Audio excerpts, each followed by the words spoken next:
I'm going to show you a list of dividend ETFs, and of course, we're saving the best for last. And as a quick side note, whenever I do these dividend ETF videos, people always say, why didn't you mention JEPI? Why didn't you mention JEPQ? Why didn't you mention QYLD? And the reason is, they're very different investments. Covered call ETFs often generate high monthly income, but they can often come at the expense of missing out on asset appreciation, in other words, stock go up. Dividend-paying ETFs invest in dividend-paying stocks. And covered call ETFs only generate their monthly income through selling covered calls most of the time. So they both pay dividends, but they're different. Now that we've gotten that out of the way, let's look at some dividend-based ETFs. The first one is SPHD, the Invesco S&P 500 High Dividend Low Volatility ETF. And you can see in the last 5 years, the fund is down almost 3%. Asset appreciation? What's that? And yes, in the last 10 years, the fund is up 50%. But in the last year, it's down almost 12%. And year to date, it's down 7%. And the fund only invests in 53 companies, and these are their top 10. AT&T and Verizon. Ugh. The fund has an expense ratio of 0.30% and a decent dividend of 4.39%. I think we can do better.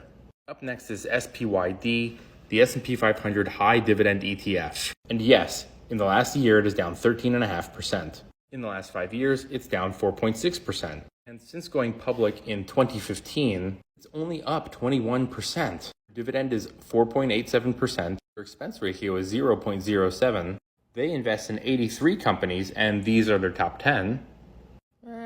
Still not impressed. Up next is the Global X Super Dividend US ETF. And yes, down almost 20%, but in the last 5 years, it is down a whopping 34%. And in the last 10 years, it's down 31%. Even year to date, the fund is down 11.5%. Their expense ratio is 0.45%. And their dividend is 7.48%. Great dividend isn't so great if the fund keeps going down. And this one holds 51 companies, and these are their top 10.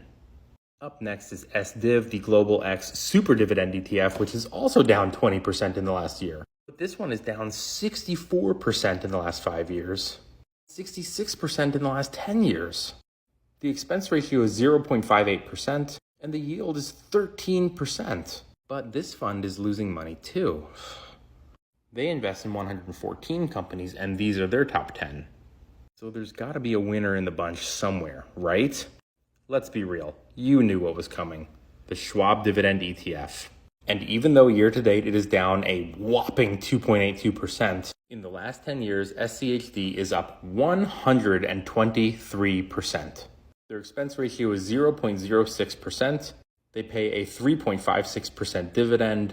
They invest in 104 companies, and these are their top 10. And so I think you can see why SCHD is considered the king. Hit the follow. Thanks for watching.